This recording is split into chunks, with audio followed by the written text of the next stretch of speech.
Earlier this year, as we commemorated the 80th anniversary of D-Day, the Queen and I had the enormous privilege of meeting once again the remarkable veterans of that very special generation who gave of themselves so courageously on behalf of us all.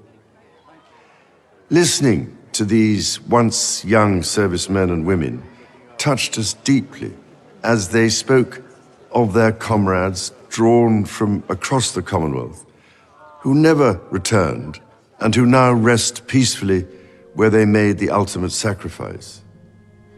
Their example of service and selflessness continues to inspire across the generations.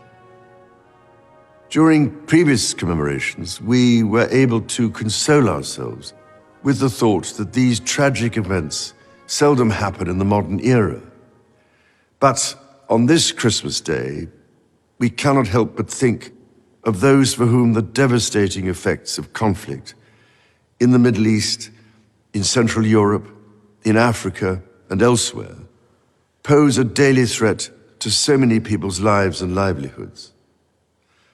We also think of the humanitarian organizations working tirelessly to bring vital relief. After all, the Gospels speak so vividly of conflict and teach the values with which we can overcome it. The example that Jesus gave us is timeless and universal. It is to enter the world of those who suffer, to make a difference to their lives, and so bring hope where there is despair. As the famous Christmas carol once in Royal David's city reminds us, our Saviour Holy came down to earth from heaven, lived among the poor and mean and lowly, and transformed the lives of those he met through God's redeeming love. That is the heart of the Nativity story, and we can hear its beat in the belief of all the great faiths in the love and mercy of God in times of joy and of suffering, calling us to bring light where there is darkness. All of us go through some form of suffering at some stage in our life, be it mental or physical. The degree to which we help one another and draw support from each other, be we people of faith or of none, is a measure of our civilization as nations. This is what continually impresses me as my family and I meet with and listen to those who dedicate their lives to helping others.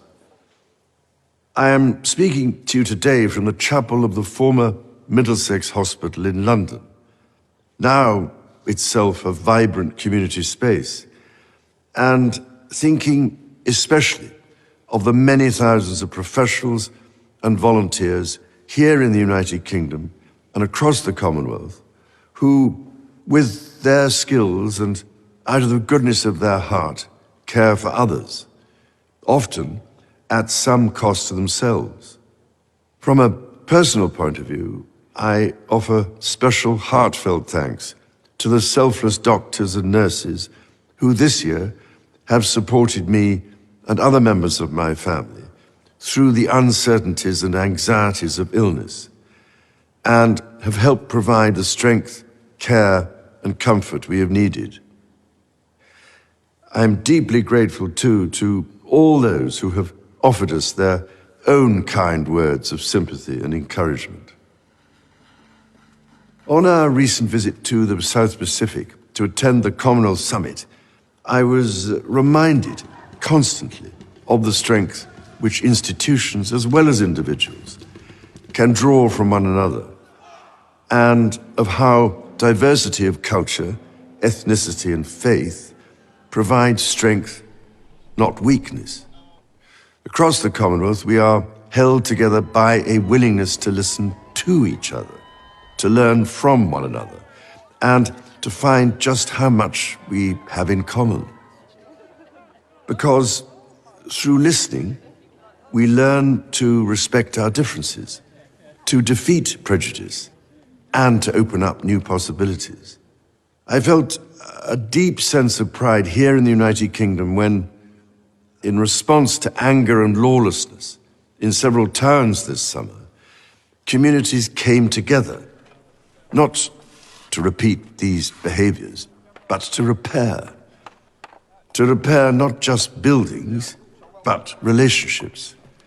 And, most importantly, to repair trust by listening and, through understanding, deciding how to act for the good of all.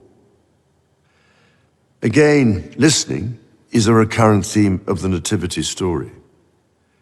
Mary, the mother of Jesus, listened to the angel who revealed to her a different future full of hope for all people.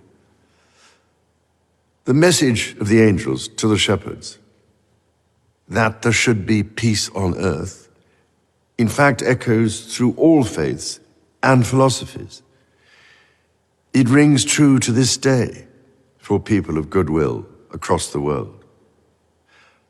And so it is with this in mind that I wish you and all those you love a most joyful and peaceful Christmas.